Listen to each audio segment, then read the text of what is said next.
আৰু সকলো জাতি জনগোষ্ঠী মিলি জুলি থাকিব পাৰা এটা বেলেগ এটা প্ৰতিশ্ৰুতি হয়নে নহয় এইটোৱে হল বাস্তৱ আজি বড়োলেণ্ডৰ বাস্তৱ এইটোৱে কিন্তু এই কামটো হাগ্ৰামা মহিলাৰী ডাঙৰীয়াই বিপিএফ কৰিব পাৰিলে হয় আজি মোক কিছুমানে সুধিছে যে বিজেপিৰ লগত থাকি ইউপিপিএল কি কাম কৰিব আৰু কৰিছে সেই সময়ত কংগ্ৰেছৰ লগত আছিল বিপিএফে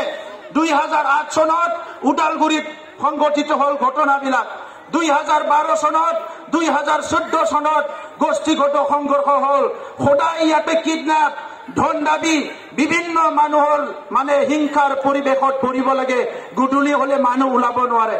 ৰাতি হলে মানুহ ওলাব নোৱাৰে পিছত সেই কংগ্ৰেছৰ চৰকাৰ যোৱাৰ পিছত বিজেপিৰ লগত থাকিল বিপিএফে বিজেপিয়ে বিচাৰিছে শান্তি কিন্তু ইয়াত আছিলে বিপিএফৰ চৰকাৰ বিজেপিৰ লগত থাকিও তেখেতসকলে শান্তি প্ৰতিষ্ঠা কৰিব নোৱাৰিলে কাৰণ বিপিএফে বড়োলেণ্ড অঞ্চলৰ 35 লাখ জনসাধাৰণৰ শান্তি আৰু নিৰাপত্তাৰ কথা কোনোদিনে চিন্তা কৰা নাই বিপিএফে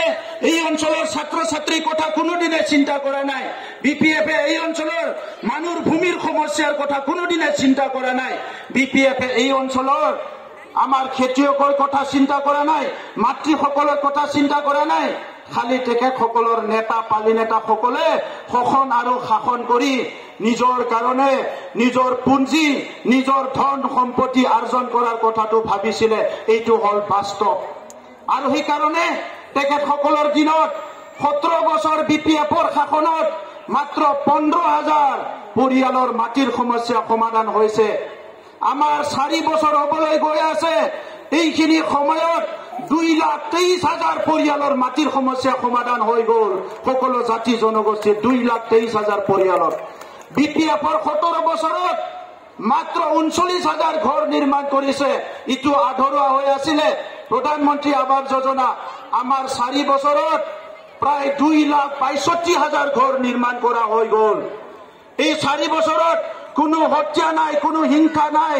কোনো ঘৰ জ্বলাজলি নাই কোনো গোষ্ঠীগত জাতিগত সংঘৰ্ষ নাই সবে শান্তিত নিজৰ নিজৰ পৰিয়ালত নিজৰ নিজৰ ঘৰত নিজৰ নিজৰ গাঁৱত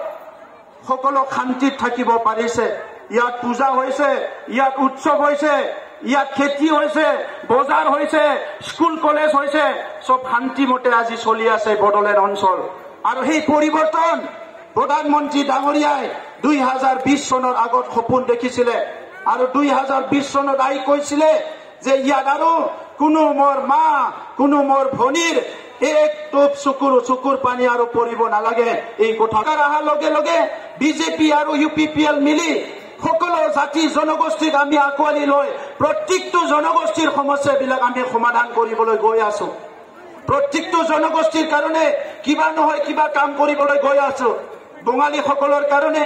ৰবীন্দ্ৰ ভৱন নিৰ্মাণ কৰা হৈছে গুৰখাৰ কাৰণে গুৰখা ভৱন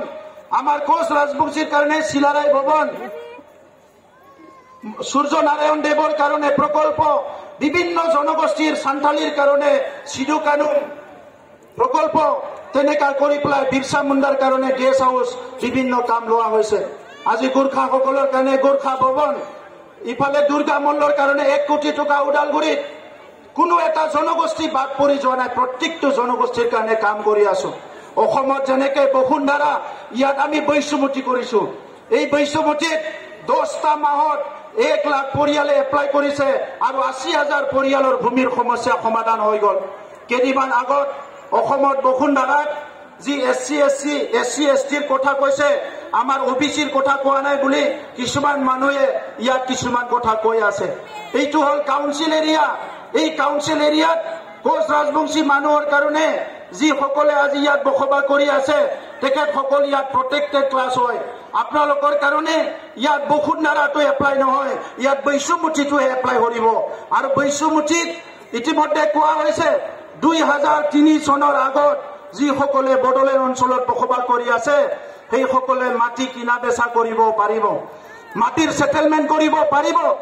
বিপিএফৰ চৰকাৰৰ দিনত আপুনি যদি মাটি কিনে এক বিঘা মাটি যদি কিনে 5 লাখ টকাৰ আপুনি মাটি সেটেলমেন্ট লবৰ কাৰণে আপুনি 5 লাখ টকা চৰকাৰক দিব লগা হৈছিল আজি আমাৰ চৰকাৰৰ দিনত যদি আপুনি 1 বিঘা মাটি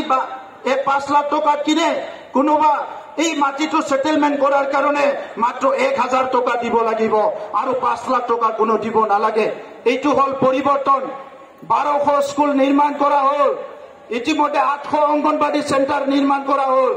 বিভিন্ন গাঁৱে ভূঞে 1600 কিলোমিটার রাস্তা নির্মাণ করা হল, ডাঙর ডাঙর দলং হল, মাথৌরি হল, বিভিন্ন সমস্যাবিলাক সমাধান হয়েছে। সেই সময়ত বিপিএফৰ সময়ত 2900 কোটি টকাৰ এটা দুৰ্নীতি আমাৰ ওপৰত তেখেতসকলে কৰি থৈ গৈছিলে। সেই দুৰ্নীতি, সেই ৰাইজৰ ওপৰত যি ঋণৰ বোজা, আজি আমাৰ চৰকাৰ অহাৰ পিছত আমি সেই যিমান ফেক আছিলে, যিখিনি মানে ভুয়া অৰ্ডাৰ বিলাক আছিলে, সেইবিলাক সব কেনসেল কৰিছো। এই সময়ত হাগ্ৰামা মহিলাৰী ডাঙৰীয়াই আমাক চৰকাৰ ভাঙিবলৈ মাত্ৰ একদিন এছেম্বলিত আহিছে, তেখেতে চৰকাৰ ভাঙিবলৈ নোৱাৰিলে। ইয়াৰ পিছত 4 বছৰ হবলৈ গৈ আছে। বিপিএফৰ নেতা 17 বছৰ চিবুৱা হাগ্ৰামা মহিলাৰী ডাঙৰীয়াই আজিলৈকে একদিনৰ কাৰণে কাউন্সিল এছেম্বলিত অহা নাই। তেখেতে কি কথা কৈ আছে? এতিয়া 4 বছৰৰ ফাইল লৈ পেলাই আমি বহিম, কোনে কিমান কাম কৰিছে আজি হিচাপ দিয়ক। বড়োলেণ্ড অঞ্চলত 10খন কলেজ প্ৰভিন্সিয়েলাইজ কৰা হল,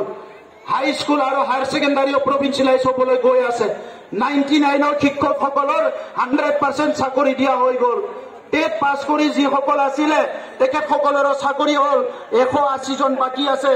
এই 180 জনকো আমি এপইণ্টমেণ্ট দিবলৈ গৈ আছো। ইতিমধ্যে যিসকল আমাৰ গ্ৰেজুৱেট আৰু পোষ্ট গ্ৰেজুৱেটৰ কাৰণে ইণ্টাৰভিউ হবলৈ গৈ আছে, অহা 24 তাৰিখত আমাৰ শিক্ষকসকলৰ নিযুক্তি হ'ব। গতিকে ইয়াত 7,000-8,000 মান চাকৰি হল আমাৰ দিনত। এই 7,000-8,000 চাকৰিত কোনো এজনো 8 পইচা ঘুষ দিব লগা হোৱা নাই। কিন্তু বিপিএফৰ সময়ত যেতিয়া কোনোবা এটা চাকৰি